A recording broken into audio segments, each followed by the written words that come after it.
Okay, you have a beautiful mind and I love your content, but now I am wondering if you are a Trojan horse. Thank you so much for saying I have a beautiful mind and for loving my content. But now you're wondering if I'm a Trojan horse for something bad. Listen, all I can say is there's the horse isn't opening up. What you see is what you get. My content is not a means to an end, it's the end in itself. I write and I speak not because I'm trying to achieve some other thing, but because that is the end that I care about in itself. That's enough for me. There's no other thing coming. So I'm not a Trojan horse for anything. I am, it's just a horse. There's no one inside. You may be a Trojan horse, Coleman. The way she says it, it almost seems like she's concerned for me. Like you may not know it, but you might be a Trojan horse. You should get it checked out again. So I'm like, to be more serious, I what I glean is I may be a Trojan horse.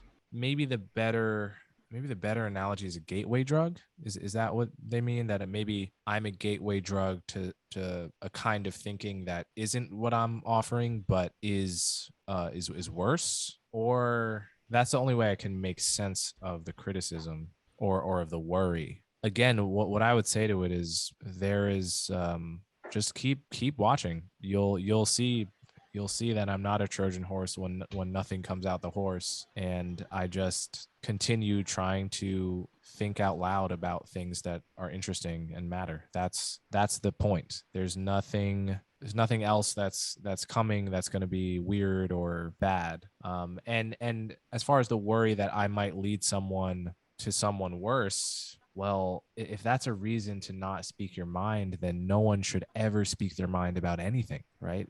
You know, it's to move your opinion in any direction is to risk moving so far in that direction that you become insane.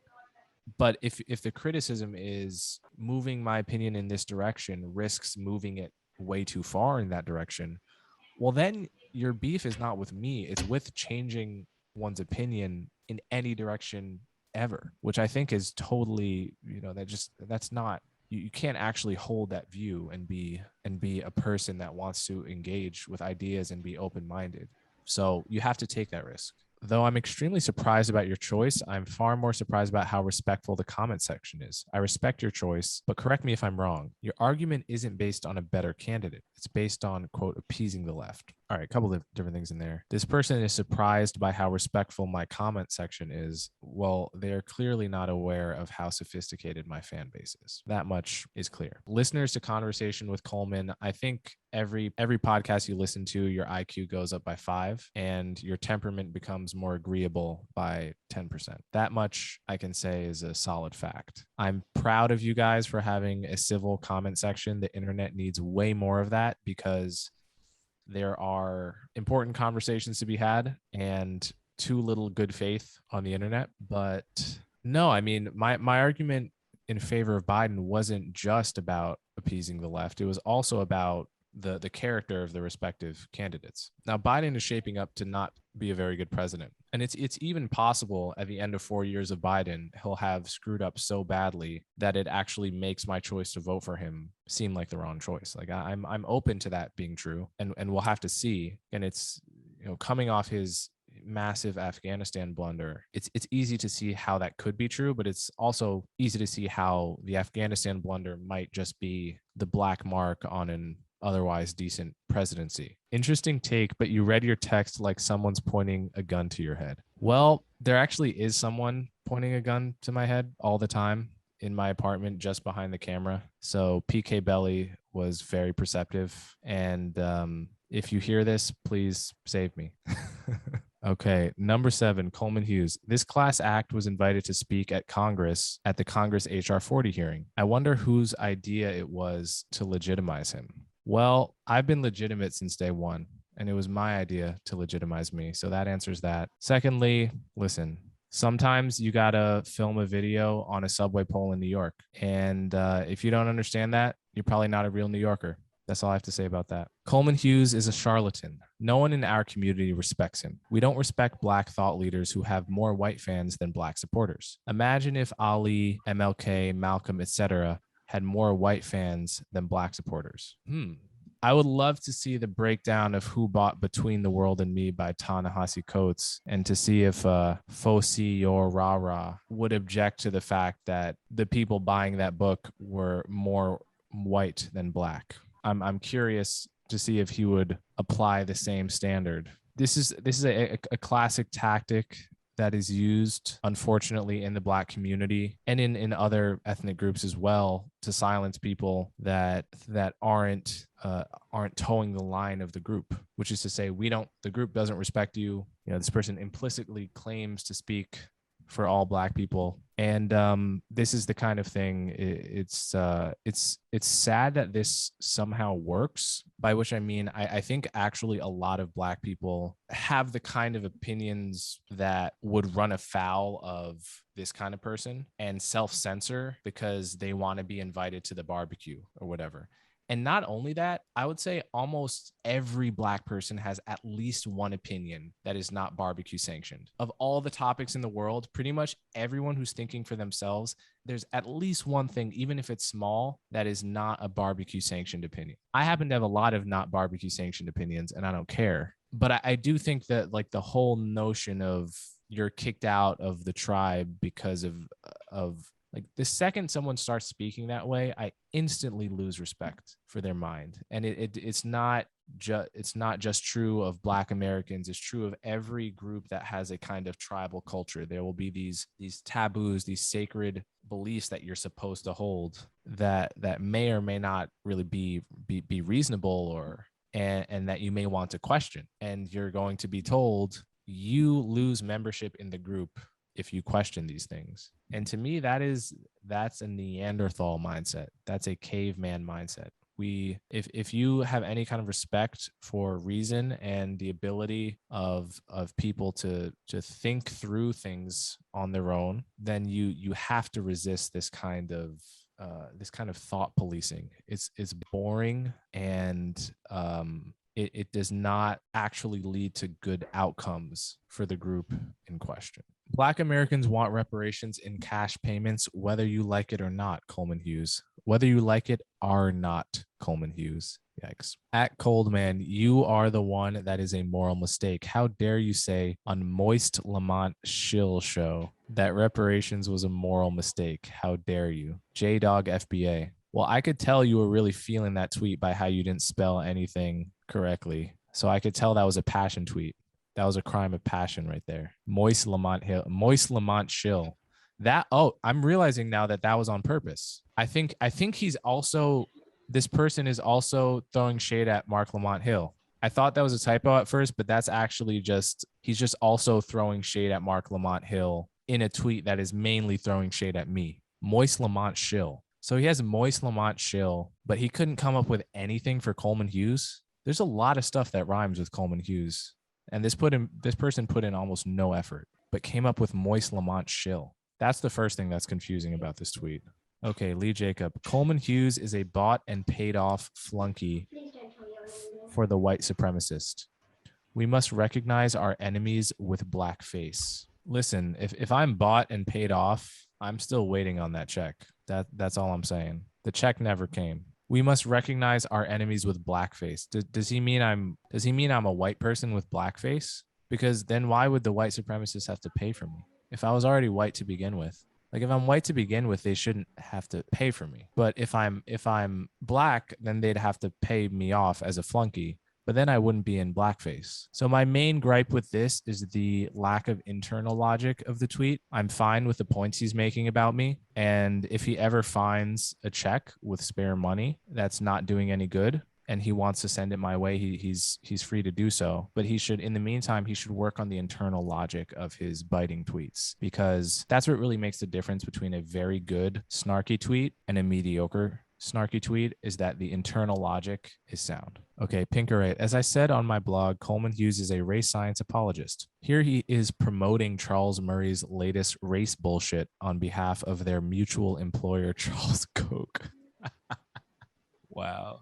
That's hilarious. Like, again, if Charles Koch is employing me, like, where I'm not seeing these checks. He's not paying me at all for the work I'm allegedly doing for him. I wonder if if this person even like listened to the podcast. I mean, that was the majority of that podcast was an argument, last I remembered. Charles Murray's latest race bullshit on behalf of their mutual employer, Charles Koch. That's hilarious. You know, it has been, but becoming a minor public figure has been a lesson in the fact that people will just say stuff with such confidence in this world, having so little knowledge about what they're talking about. Of course, I mean, I knew this before I was ever a public figure, because people will just, but some people will just say shit. It's like it's almost like a personality trait. Like there's a certain type of person who sort of cares about whether what they're saying is true, and there's a type of person that, like, the shame of having said a false thing is like an alien emotion to them. It's like they're like a different species. Okay, Truth 7360 _ says, Black anchor babies always got something to say about what native blacks need. We don't need black immigrants leading us. Knew it was only a matter of time before they showed up. And by them I mean ADOS. Here we got ADOS finally. It's only a matter of time. ADOS never keeps you waiting long. What the hell is an anchor baby? Anchor baby. Anchor baby? I've never heard this term. My only attempt to make sense of it is this person doesn't like black immigrants. And an anchor baby is, and I'm guessing here, if I get this right, I'm going to be really proud. Anchor baby is a ship that would bring immigrants to America would drop an anchor. That's what I'm guessing. Let it be known, I've never heard this term before. If I get this right, that's off pure logic and intuition. And if I get it wrong, it's not my fault because I've never heard it before. Anyway, the point is, this person thinks I am a black immigrant. Well, that's not true. My mother came from immigrants from Puerto Rico. My father's side comes from ADOS, African descendants of slaves. So as you can verify at Monticello.com or .org, there are Hugheses. There's an unbroken lineage of my family all the way back to the Monticello plantation. What I found, though, is that the ADOS folks, shocker, don't care much for facts. Plot twist. Okay, the Phantom says, Coleman Hughes, semicolon, I also volunteer my ass to the white man's whip. It's the also that's throwing me off. Have I volunteered my ass for the first thing that would then make it makes sense that I would volunteer my ass for something else? Or yeah, I mean, the rest of it's pretty standard, but the also is really throwing me for a loop. I also volunteer.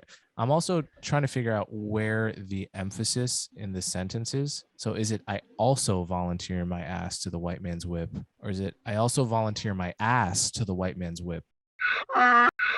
Like I volunteered some other part of me, but now I'm going to add my ass? Or is it I volunteer my ass to the white man's whip? Because like I've already volunteered my ass to the black man's whip, but I didn't get enough. So I also want the white man's whip.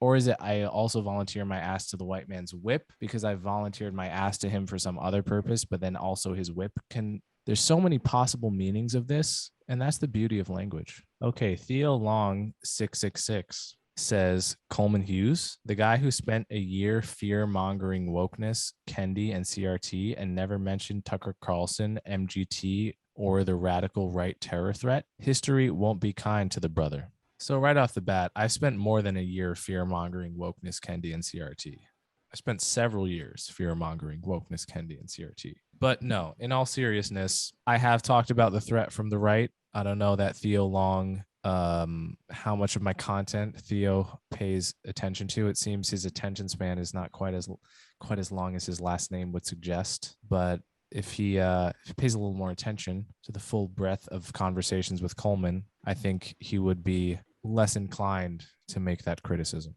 Docile Pancake says, what is the evolutionary purpose of Coleman Hughes? I ask myself that question every day when I wake up in the morning and read The Selfish Gene by Richard Dawkins cover to cover before making my coffee. What is my evolutionary purpose? To survive and procreate? Well, and then right after my morning coffee, I make my daily trip to the sperm bank and donate. And it's only then that I start setting up my podcast equipment and getting ready for the day.